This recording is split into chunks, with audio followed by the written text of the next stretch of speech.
Hello hello.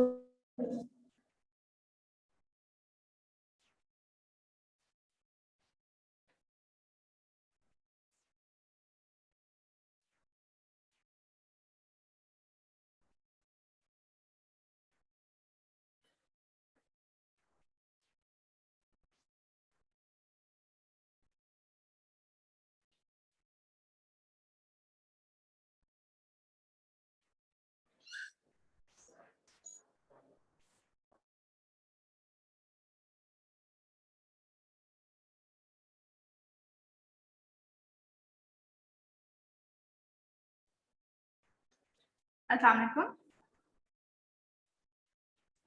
वालेकुम अस्सलाम ma'am. कैसे हो आप बच्चों?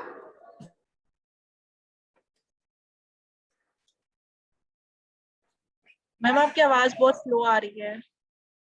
एक मिनट।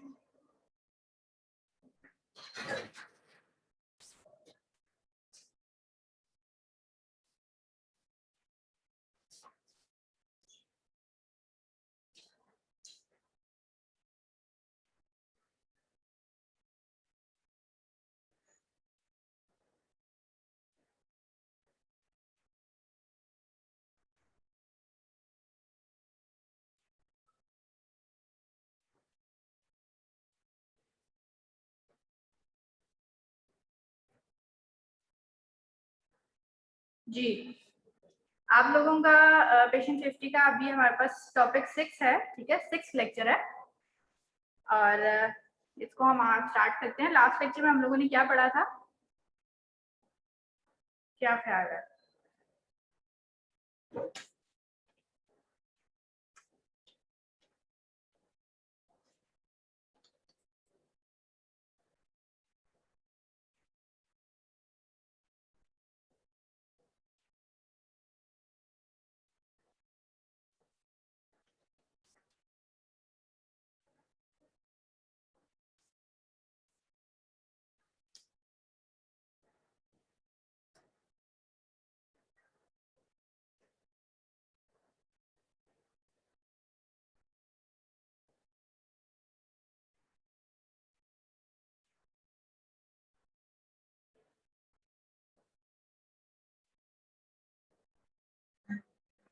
लास्ट टाइम का जो हम लोगों ने लेक्चर पढ़ा था, लेक्चर 5 जो था, उसमें बेसिकली जो हमारे टॉपिक्स थे उनके नाम थे कि हम लोगों ने सबसे पहले एरर्स के बारे में पढ़ा था, एरर्स क्या होती हैं और एरर्स से आप लर्न कैसे कर सकते हो, आपको किस तरह की इंफॉर्मेशन मिल सकती है, आप उस मैम तरह अपना के। माइक थोड़े, आपकी आवाज बहुत कम आ रही है।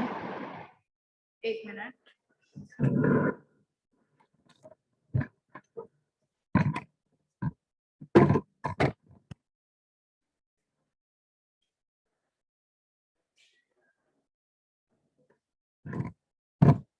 जी, अब बेहतर है कुछ? Yes ma'am. जी, तो लास्ट लेक्चर में हम लोगों ने एरर्स के बारे में डिस्कस किया था कि ये क्या होती हैं, एरर्स किसको कहते हैं, वायलेशन किसको कहते हैं, नियर मिसेस क्या होते हैं, हमारे पास जो हिंड साइड बायस है वो क्या है। कुछ हम लोगों ने देखा था कि ऐसे कौन से फैक्टर्स हैं जो कि हमारे पास एरर्स कॉज कर सकते हैं। उसमें हमारे पास इंडिविजुअल फैक्टर्स भी थे, कुछ हमारे पास सिस्टम के कुछ फैक्टर्स भी थे कि सिस्टम में फ्लॉज हो सकते हैं, इंडिविजुअल लेवल पे भी हमारे से कुछ गलतियां हो सकती हैं, उसमें फटीग वगैरह जैसी चीजें थी। इसके अलावा हम लोगों ने आरसीए मॉडल पढ़ा था हम लोगों ने, ठीक है जी। इसके अलावा हम लोगों ने आज जो हम लोगों ने देखना है वो है कि हमने understanding and managing clinical risk, यानी क्लिनिकल रिस्क मैनेजमेंट जो है वो आप कैसे कर सकते हो, उसकी अंडरस्टैंडिंग आप लोगों ने थोड़ी सी डेवलप करनी है कि वो क्या होती है, और बीइंग अ स्टूडेंट आप किस तरह से हेल्प कर सकते हो उस चीज में, हम लोगों ने ये कुछ देखना है इसमें, ठीक है जी। अभी मैं आप लोगों को स्क्रीन शेयर करती हूँ अपनी और मैं दिखाती हूँ।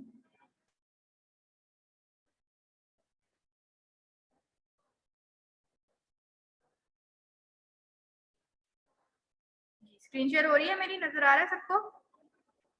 Yes ma'am. हमारा जो आज का टॉपिक है वो है understanding and managing clinical risk, यानी क्लिनिकल रिस्क मैनेजमेंट जो है वो क्या होती है और आप किस तरह से जो है इनको मैनेज कर सकते हो, आपने ये चीजें देखनी है। अच्छा जी, सबसे पहले ये चीज है कि क्लिनिकल रिस्क जो है, clinical risk management basically proper field है। अब ये हमारे पास पेशेंट सेफ्टी से रेलेवेंट किस तरह से, Clinical risk management specifically is concerned with improving the quality and safety of healthcare services by identifying the circumstances and opportunities. Ma'am आपकी आवाज डबल होके आ रही है, मैम आपकी आवाज डबल होके आ रही है और बीच में से ड्रॉप हो जाती है। ये सबके साथ इसी तरह हो रहा है या सिर्फ एक स्टूडेंट के साथ इस तरह है? तो मैम आपकी आवाज बिल्कुल ठीक आ रही है। आपकी साइड नेटवर्क का कोई इशू होगा, आप अपनी साइड पर चेक कर लें। आ रही है आपकी आवाज। क्लिनिकल रिस्क मैनेजमेंट जो है उसके बारे में हम लोगों ने बात करनी है कि बेसिकली आपके पास ये जो पूरी एक फील्ड है ये किसके साथ कंसर्न्ड है। ये कंसर्न्ड है कि आपने क्वालिटी और जो हेल्थ केयर सर्विसेज आपने अपने पेशेंट को प्रोवाइड करनी है उनकी सेफ्टी को इम्प्रूव करना है। इम्प्रूव आप कैसे करोगे, उस तरह के सर्कमस्टेंसेस को आइडेंटिफाई करोगे और उस तरह के आप फैक्टर्स देखोगे जो कि आपके पेशेंट को एट रिस्क पे रख सकते हैं किसी भी रीजन की वजह से। ठीक है जी, अब वो रिस्क आपके पास किसी भी वजह से आ सकता है, पेशेंट को कोई ना कोई हार्म हो सकता है, कोई बड़ा मसला भी इसके साथ हो सकता है और आपने इन सारी चीजों को कंट्रोल कैसे करना है और इनको आपने प्रिवेंट कैसे करना है। ये जो सारी जो छोटे छोटे पॉइंट्स हैं ये आपकी जो बड़ी डोमेन है क्लिनिकल रिस्क मैनेजमेंट की, ये इसके अंदर आ जाते हैं। ठीक है जी, यानी आपने आइडेंटिफाई करना है जो भी आपके पास प्रॉब्लम्स हैं, सर्कमस्टांसेस जो हो सकते हैं। ठीक है जी, जो भी आप हेल्थ केयर सर्विस प्रोवाइड कर रहे हो अपने पेशेंट को उसकी, और आपने उनको इम्प्रूव किस तरह से करना है। सबसे पहले उनके मसलों को, उनके जो भी आपसे गलतियां होने के चांसेस हैं आपने उनको आइडेंटिफाई करना है, फिर आपने इनको इम्प्रूव करना है। ठीक है जी, अच्छा जी, अब आपके पास 4 स्टेप प्रोसेस है to manage clinical risk. Clinical risk को आप 4 तरीकों से मैनेज कर सकते हैं। सबसे पहले तो यह है कि रिस्क की आइडेंटिफिकेशन। सबसे पहले आपने रिस्क को आइडेंटिफाई करना है कि रिस्क है क्या आपके पास। ठीक है जी, सेकंड नंबर पे आपके पास है कि assess the frequency and severity of the risk. अब आपने जो भी आपका रिस्क है, जो भी आपका प्रॉब्लम है, जो भी आपका एरर है, आपने ये देखना है कि वो कितनी दफा अकर हो रहा है, कितने ज्यादा चांसेस है उसके होने के। ठीक है, और फिर आपने उसकी सिवियरिटी को देखना है, उसकी असेसमेंट करनी है। फिर ये देखना है कि आप उसको रिड्यूस या एलिमिनेट कैसे कर सकते हो। अगर एलिमिनेट हो जाता है तो बहुत अच्छी बात है, एलिमिनेट अगर नहीं हो सकता, कोई भी तरह के इनएविटेबल आपके पास सर्कमस्टांसेस हैं, तो आपने उसको रिड्यूस कैसे करना है। एक आपके पास ये चीज आ जाती है और आपके पास लास्ट पे आता है कि कॉस्ट द रिस्क, यानी जो रिस्क की कॉस्ट है आपके पास वो आपके पास क्या आ रही है। कि अगर आपकी वजह से किसी पेशेंट को कोई हार्म हो गया है तो उसको जो मैनेज करने में आपके पास कॉस्ट आएगी, उसको आप किस तरह से कम कर सकते हो। और दूसरे नंबर पे ये कि आप अगर उस रिस्क को ही कम कर दो तो उसकी कॉस्ट आपके पास कैसे रिड्यूस हो सकती है। ये सारी चीजें जो है आपकी क्लिनिकल रिस्क मैनेजमेंट में आ जाती है। ये 4 स्टेप प्रोसेस है आपके पास। लर्निंग ऑब्जेक्टिव हमारा क्या होना चाहिए कि to know how to apply risk management principles by identifying, assessing and reporting hazard and potential risk in the workplace. क्या आपने क्या करना है कि जो भी आपके रिस्क मैनेजमेंट के प्रिंसिपल्स हैं उनको आप अप्लाई करो, जो भी हम लोगों ने पीछे पढ़े हैं कि आइडेंटिफाई कैसे कर सकते हैं, असेस कैसे कर सकते हैं, और जो हैजर्ड और पोटेंशियल रिस्क हैं आप उनको किस तरह से वर्क प्लेस के ऊपर आप उनको कम कर सकते हैं। नॉलेज रिक्वायरमेंट क्या है, आपसे क्या एक्सपेक्ट किया जाता है कि the activities use for gathering information about risk, कुछ एक्टिविटीज इस तरह की होनी चाहिए। फिटनेस टू प्रैक्टिस रिक्वायरमेंट है कि ऐसी कौन सी जो फैक्टर्स हैं, being a individual, being a health care professional जो हैं वो आपके अंदर होने चाहिए, जिसके बाद हम ये इस चीज को असेस कर सकते हैं कि हाँ आप अब सही तरीके से अपनी ड्यूटी करने के काबिल हैं। ठीक है जी, यानी फिटनेस टू प्रैक्टिस की रिक्वायरमेंट्स हम देखेंगे कुछ। और अपना माइक क्लिप करें, आपकी आवाज बहुत दूर से आ रही है। ये जो पर्सनल अकाउंटेबिलिटी है फॉर मैनेजिंग क्लिनिकल रिस्क, वो आप किस तरह से कर सकते हो, पर्सनली आप किस तरह से अकाउंटेबल हो सकते हो। आवाज का इशू सबके साथ है या सिर्फ 1-2 बच्चों के साथ है? मुझे ठीक आ रही है आपकी आवाज, क्योंकि मेरी साइड से भी सब कुछ क्लियर है, कोई मुझे नहीं, आप लोगों मैम की आवाज ठीक आ रही है आवाज आ आवाज। रही है मैम, आवाज ठीक आ रही है लेकिन ना बहुत दूर से आ रही है, मतलब बीच नो बीच में मैम ना बिल्कुल क्लियर आ रही है। क्लियर आ रही है लेकिन बीच में ना ड्रॉप हो जाती है और दूर से आती है। जी मैम आपकी आवाज ठीक आ रही है।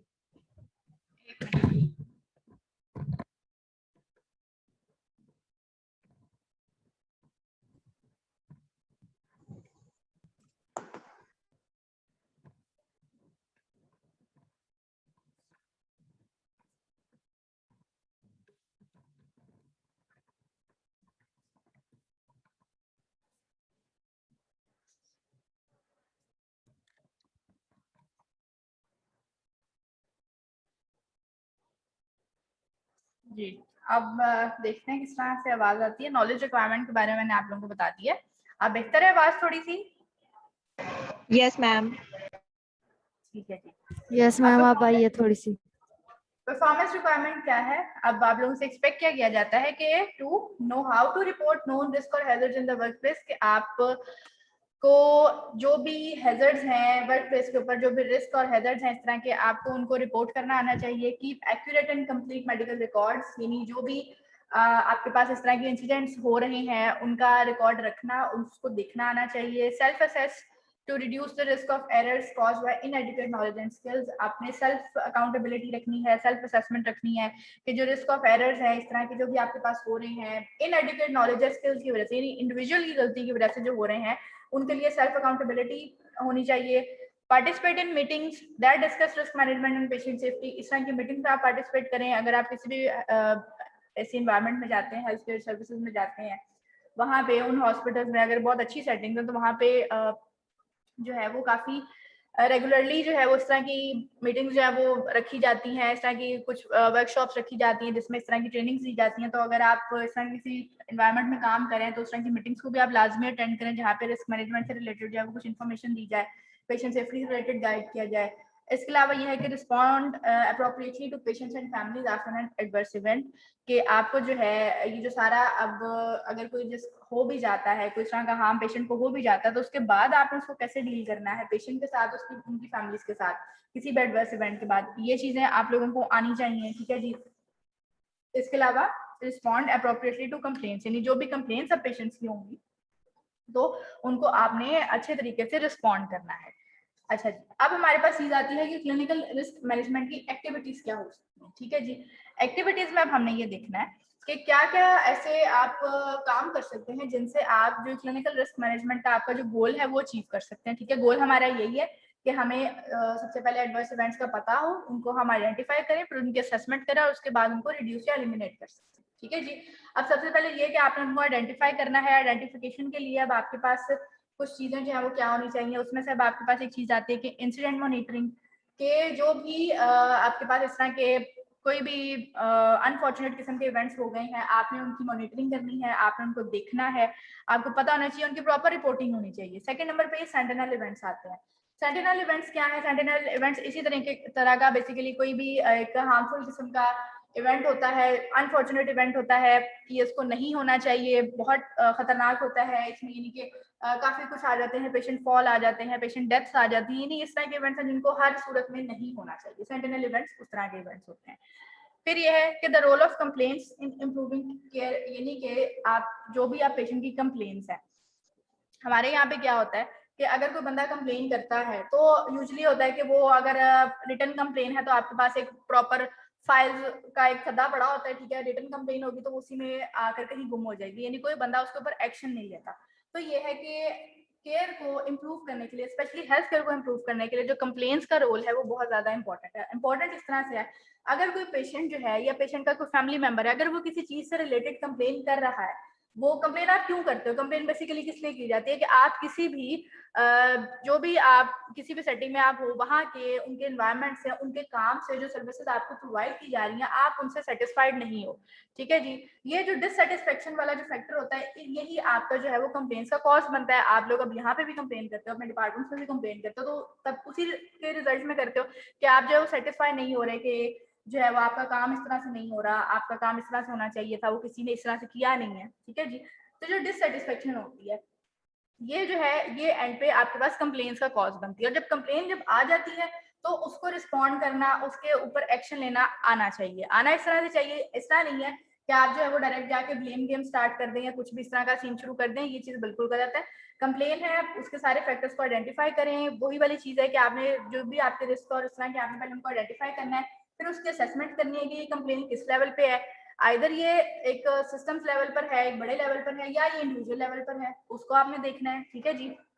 Complaints and concerns where the individual is responsible, जहां पे इंडिविजुअल रिस्पांसिबल है आप वहां पे उनके ऊपर फोकस करें, बजाय के ब्लेम गेम करने के। अगर कोई इंडिविजुअल इस चीज में रिस्पांसिबल है, जैसे अगर कोई सिस्टम की बात नहीं है, मैनेजमेंट इन्वॉल्व नहीं है, सिस्टम इन्वॉल्व नहीं है, सिर्फ एक बंदा इन्वॉल्व है, ठीक है, अगर सपोज करें कि अगर कोई पेशेंट है तो उसकी जो नर्स थी वो उसका बिहेवियर उसके साथ अच्छा नहीं था, पेशेंट ने उसकी कंप्लेन किया, तो यानी एक इंडिविजुअल इन्वॉल्व है, तो जो इंडिविजुअल रिस्पांसिबल है आप उससे बात करें, उसमें वो यानी जो आपका एक प्रोफेशनल जो रिलेशनशिप है आप उसके थ्रू उसके बात करके उससे कांटेक्ट करके आप ये चीज को सॉर्ट आउट कर सकते हैं। ठीक है जी, एक तो ये चीज आपके पास आ गई। फिर आपके पास कोरोनियल इन्वेस्टिगेशन आती हैं, ये भी आपके पास क्लिनिकल रिस्क मैनेजमेंट में आती हैं।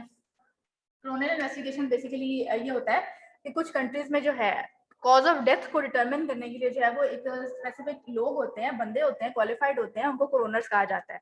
ठीक है जी, ये जो कोरोनर्स होते हैं ये बेसिकली डेथ के बाद जो है कॉज ऑफ डेथ देखने के लिए, खासतौर पे ऐसी डेथ जिनके जो कॉजेज हैं वो यानी थोड़े से एम्बिगुअस से हो, पता ना चल रहा हो।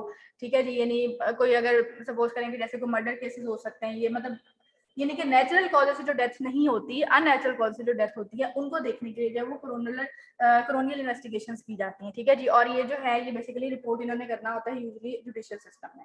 ठीक है जी, तो इस तरह की इन्वेस्टिगेशंस भी आपके पास क्लिनिकल रिस्क मैनेजमेंट में आती है। पाकिस्तान में तो खैर नहीं है, बहुत ही कम है। ये यूजुअली डेवलप कंट्रीज में जो है ये कोरोनियल इन्वेस्टिगेशंस भी की जाती हैं डेथ के बाद जो है कॉज ऑफ डेथ को डिटरमिन करने के लिए, अगर वो नहीं डिटरमिन हो रहा या वो ये, क्योंकि ये आपके पास एक अनबायस्ड रिपोर्ट देते हैं। ठीक है जी, सेंटिनल इवेंट्स की क्या डेफिनेशन है जी? अब सेंटिनल इवेंट्स हमारे पास क्या है?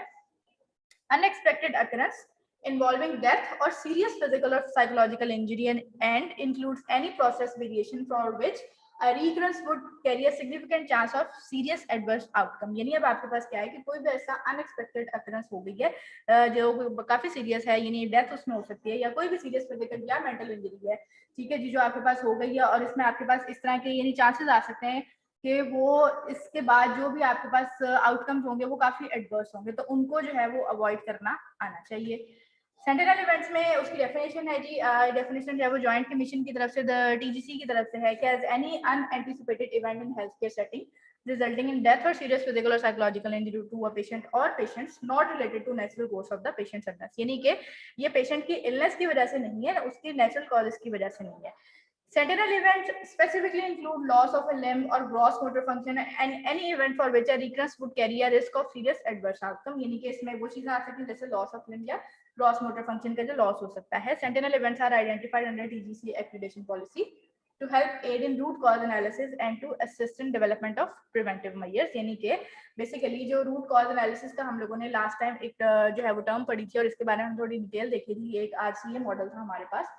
तो जो सेंटिनल इवेंट्स है बेसिकली ये हेल्प करते हैं रूट कॉज को देखने के लिए, उसके एनालिसिस के लिए और उससे रिलेटेड जो भी आपके पास कोई भी प्रिवेंटिव मेजर्स आपने लेने हो उनकी डेवलपमेंट के लिए। ठीक है जी, अब तो ये होने नहीं चाहिए लेकिन अगर हो गए हैं तो फिर इनको आप अपने लिए इस्तेमाल कैसे कर सकते हो, आप इनको इस तरह से इस्तेमाल कर सकते हो।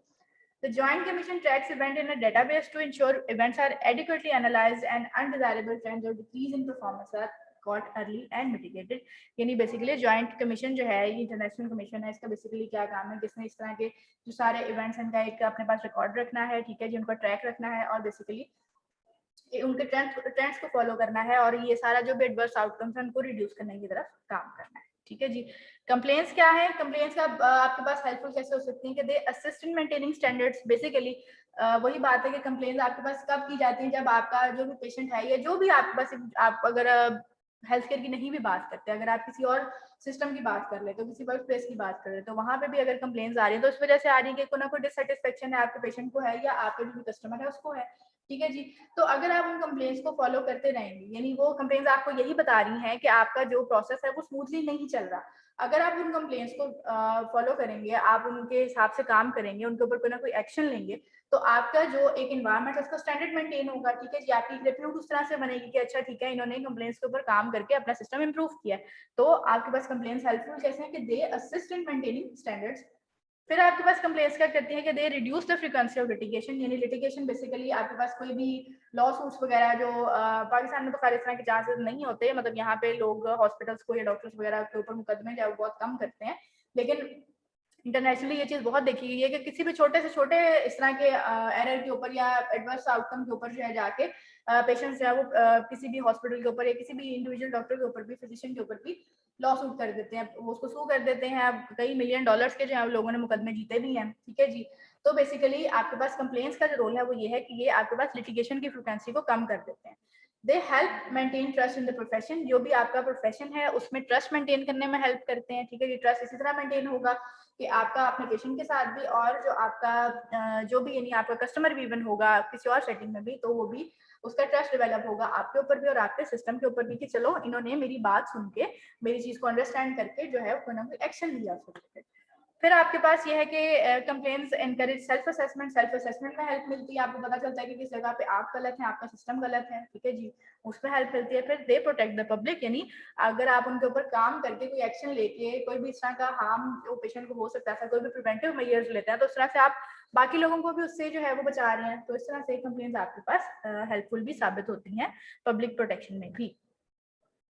अच्छा जी, अब आपके पास जो अगली चीज आती है वो है फिटनेस टू प्रैक्टिस रिक्वायरमेंट्स। अब ये जो आपके पास कुछ टर्म है, क्रेडेंशियलिंग है, एक्रीडेशन है, या रजिस्ट्रेशन है, या लाइसेंसर है, ये बेसिकली वो टर्म्स हैं जो कि इस्तेमाल की जाती हैं जब भी यानी आप मतलब एक मेडिकल प्रोफेशनल हैं, अगर आपने सिर्फ 4 किताबें पढ़ी होंगी, आपके पास कोई डिग्री नहीं होगी, आप किसी जगह से रिकग्नाइज नहीं होंगे, आपने कोई एग्जाम्स नहीं पास किए होंगे, तब तक आपको कोई उस तरह से रिकग्नाइज नहीं करेगा, कोई आपको हेल्थ प्रोफेशनल मानेगा ही नहीं।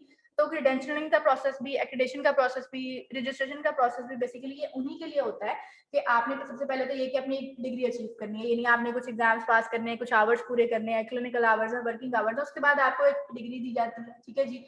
अब वो डिग्री आपके पास हेल्प करती है, आप उसके थ्रू क्या कर सकते हैं कि आप उसके थ्रू कोई डिफरेंट जो इंटरनेशनल इस तरह के कोई भी लाइसेंसिंग के एग्जाम है या रजिस्ट्रेशन है, आप वो हासिल कर सकते हैं। उनके लिए एक स्पेसिफिक सेट मेजर्स हैं, आपने उनको फॉलो करना है। आपने इतनी ईयर्स तक जो आपका क्लिनिकल एक्सपीरियंस होना चाहिए, इतने आपके एग्जाम्स पास होने चाहिए, उसके बाद जाके आप किसी भी बॉडी के साथ रजिस्टर्ड हो सकते हैं। जैसे कि अब हमारे यहाँ पाकिस्तान में जैसे PMDC था, ठीक है जी, Pakistan Medical and Dental Council थी।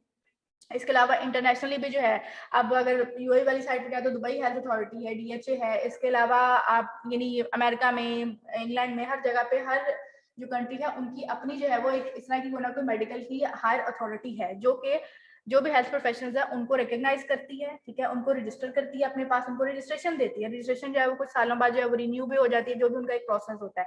ये सारी चीजें बेसिकली इनके सेट स्टैंडर्ड्स हैं, ठीक है जी। अगर आप इनको पास कर लेते हो, अगर आपने उन एग्जाम्स को पास किया है, अगर आपने उनका लाइसेंस लिया, तो यही आपको ये शो करें कि आप हाँ इस काबिल थे, तो आपने ये काम किया। वैसे तो नहीं कि कोई भी बंदा घर से उठ के मेडिकल की 4 किताबें पढ़ के अपने आप कह दे कि मैं तो डॉक्टर हूँ, ठीक है जी।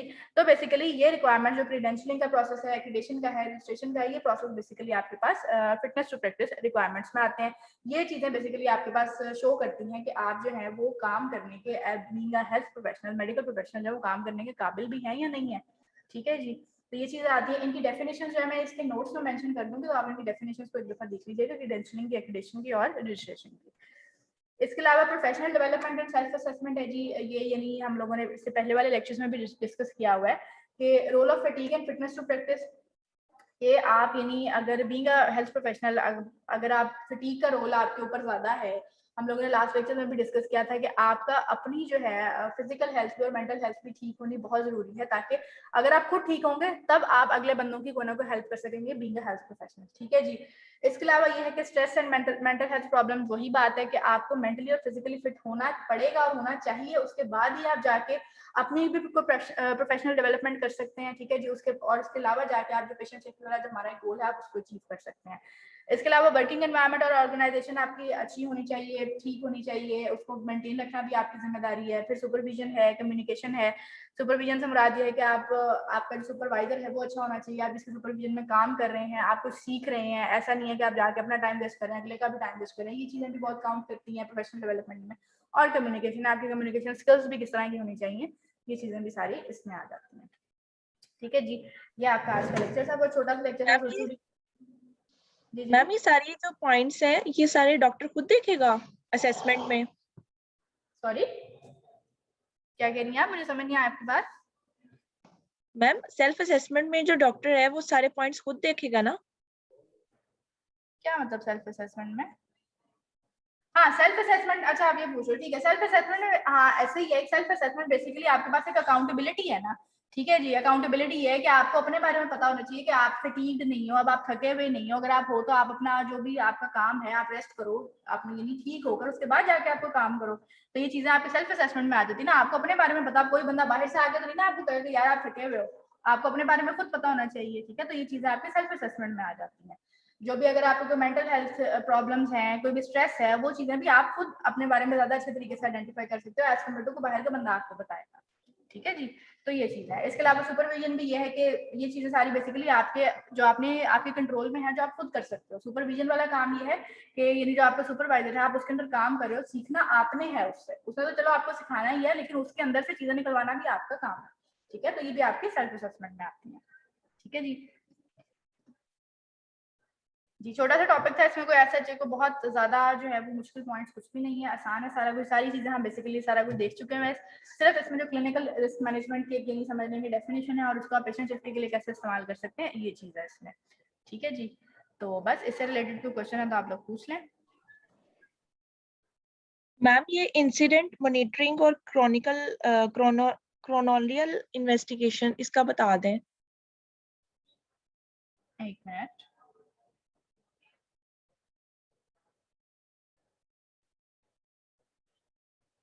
जी, इंसिडेंट मॉनिटरिंग बेसिकली यही है कि अक्सर हॉस्पिटल्स में भी इंटरनेशनली भी अगर आप लोग देखो तो कोई भी अगर इंसिडेंट इस तरह के होते हैं, यानी हार्मफुल इवेंट्स हो गए हैं जिनके एडवर्स आउटकम हुए, जिसमें काफी चीजें आ जाती हैं। इंसिडेंट्स किसी भी तरह के हो सकते हैं जो कि हार्मफुल हो सकते हैं, उसमें पेशेंट फॉल आ गया, अभी पेशेंट गिर गए हैं, सबसे ज्यादा चांसेस पेशेंट फॉल के होते हैं, नहीं पेशेंट गिर गए हैं। ठीक है जी, एक ये चीज आ जाती है। फिर आपके पास इंसिडेंट्स इस तरह के हो सकते हैं कि जी मतलब गलत डोज लग गई है पेशेंट को, गलत मेडिकेशन लग गई है, गलत टाइम पे लग गई है। ठीक है, एक ये चीजें आ जाती हैं। फिर मेडिकेशन के अलावा सर्जिकल प्रोसीजर्स में भी जो है वो उसमें भी कुछ गलतियां हो सकती हैं। इस तरह की जो चीजें आती हैं आपके पास, ये इंसिडेंट्स कहलाते हैं। हम लोग पहले डिस्कस कर चुके हैं कि इंसिडेंट इस तरह का कौन सा होता है। ठीक है जी। अब उनकी मॉनिटरिंग से मुराद ये है कि अक्सर जगहों पर, अक्सर अच्छी क्लिनिकल सेटिंग पे जो है इस तरह के कोई भी अगर एडवर्स इवेंट्स होते हैं तो उनका एक पूरा रिकॉर्ड रखा जाता है। रिकॉर्ड से मुराद ये कि उनके ऊपर रिपोर्ट्स बनाई जाती हैं, उनकी प्रॉपर इंक्वायरी की जाती है और उसके बाद उनका एक रिकॉर्ड रखा जाता है। तो मॉनिटरिंग बेसिकली इसीलिए है ताकि आप उनको मॉनिटर करेंगे, आप उनके जो रूट कॉज एनालिसिस है उनको निकालेंगे, उनको अपने पास रिकॉर्ड रखेंगे, उसको ठीक करने के लिए आप जो कर सकते हैं आप वो करेंगे और आपके पास ताकि इस चीज का रिकॉर्ड रहेगा कि ये चीज हमारे पास पहले हो चुकी है, अब ये दोबारा हमारे पास ऐसी गलती नहीं होनी चाहिए। तो ये चीजें आपके पास है वो इंसिडेंट मॉनिटरिंग में आ जाती है। यानी आपने जो भी इंसिडेंट्स हो रहे हैं आपने उनको मॉनिटर करना है। मॉनिटरिंग से मुराद यही है कि आपने उनको प्रॉपर स्टडी करना है, उनके आइडेंटिफिकेशन करनी है, जो भी रिस्क है उसकी, ठीक है, उसको मैनेज करने की जो भी आप कर सकते हैं आपने वो देखना है। ठीक है जी। उसके बाद क्रोनियल इन्वेस्टिगेशंस का मैंने बताया कि क्रोनियल इन्वेस्टिगेशन पाकिस्तान में तो खैर बहुत कम होती है या नहीं भी होती है। दूसरी कंट्रीज में जो है खासतौर पर ऑस्ट्रेलिया में, अमेरिका वगैरह में, वहाँ पे इस तरह है कि वे जो भी अननेचुरल कॉजेज होते हैं डेथ के, यानी डेथ के बाद, पेशेंट की डेथ के बाद जो भी अननेचुरल कॉजेज की वजह से अगर डेथ हुई है तो उनको देखने के लिए, उनकी रिपोर्ट्स बनाने के लिए स्पेसिफिक लोग हायर किए जाते हैं, उनको कोरोनर्स कहते हैं। ठीक है जी। वो कोरोनर्स जो है वो इनकी रिपोर्ट बना के, एक अनबायस्ड रिपोर्ट होती है, यानी वो ना तो मेडिकली उस तरह से, यानी उसमें मतलब वो किसी के अंडर होते हैं, ठीक है, वो यानी इंडिपेंडेंट होते हैं। उन्होंने रिपोर्ट बनानी होती है, रिपोर्ट बना के जो भी अगर मेडिकल केस चल रहा है कोई भी इस तरह का, यानी अगर ये आपकी जुडिशरी सिस्टम में चला गया है तो उन्होंने वहां पर जाकर जो है वो इसके बारे में सारा कुछ देखना होता है, वहां पे उन्होंने रिपोर्ट देनी होती है। ठीक है, और इनकी रिपोर्ट के ऊपर फिर एक्शन लिया जाता है जिस भी तरह की इनकी रिपोर्ट है। तो क्रोनियल इन्वेस्टिगेशन में ये चीजें आती है। ये सारी चीजें क्लिनिकल रिस्क मैनेजमेंट एक्टिविटीज में आ जाती है। यानी बेसिकली यहाँ पे आपको ये बताया जा रहा है कि कौन कौन सी एक्टिविटीज जो है वो आपकी क्लिनिकल रिस्क मैनेजमेंट की, जो भी हमने एक डोमेन पढ़ी है, इसमें आती है। ठीक है, उसमें क्या क्या चीजें आ सकती है, कि रिस्क मैनेजमेंट जो है वो आपको क्या क्या बताता है। हम लेकिन देखें इंसिडेंट मॉनिटरिंग और क्रोनोलॉजिकल इन्वेस्टिगेशन जो है वो एक ही चीज नहीं, क्योंकि उसमें भी इंसिडेंट ही हो रहा है और उसमें वो मॉनिटर कर रहे हैं और वो रिपोर्ट कर रहे हैं कि हम लोग दोबारा इस तरह की चीज ना हो, और उसमें इन्वेस्टिगेशन उसमें भी यही हो रही है। जो इंसिडेंट मॉनिटरिंग है ना, बेसिकली इंसिडेंट मॉनिटरिंग हो रही है आपके लेवल पे, यानी इंडिविजुअल लेवल पे, वो आपके सिस्टम के लेवल पे हो रही है। यानी आपके ही डिपार्टमेंट में से कोई बंदा जो है, जो इस तरह के लोग हैं जिनको स्पेसिफिकली इस मकसद के लिए हायर किया हुआ है, वो सारे हालात देखेंगे, फिर उनकी रिपोर्ट बनाएंगे, अपने पास रिकॉर्ड रखेंगे, लोगों को इस बारे में इन्फॉर्म करेंगे कि ऐसा हो गया है, ऐसा है, मतलब सारी ट्रेनिंग देंगे, जो भी उनका काम है।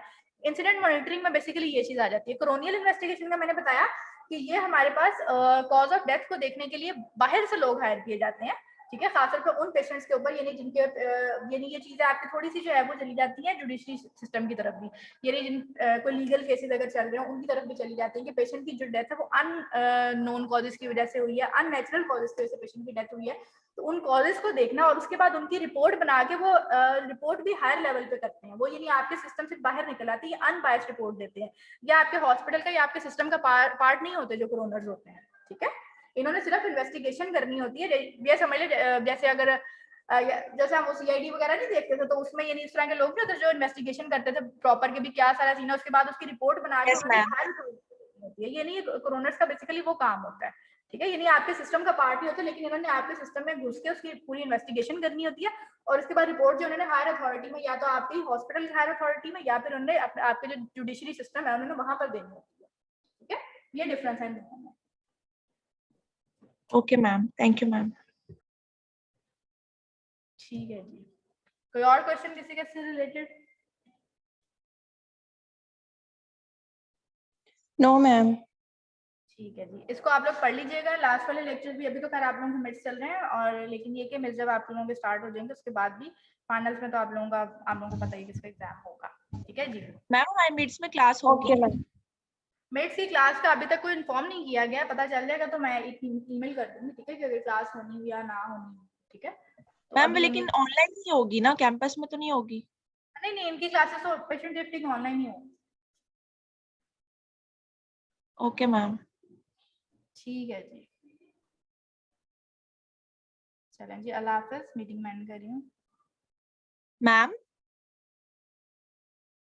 जी जी मैम जब हमारे मिड्स हो रहे होंगे तो हम लोग क्लास के आपके पास आके ले सकते हैं, क्योंकि कैंपस में ही होंगे हम। पेशेंट सेफ्टी की क्लास वैसे है तो ऑनलाइन ही, यानी इसके लिए कोई क्लास असाइन नहीं की हुई है, ठीक है।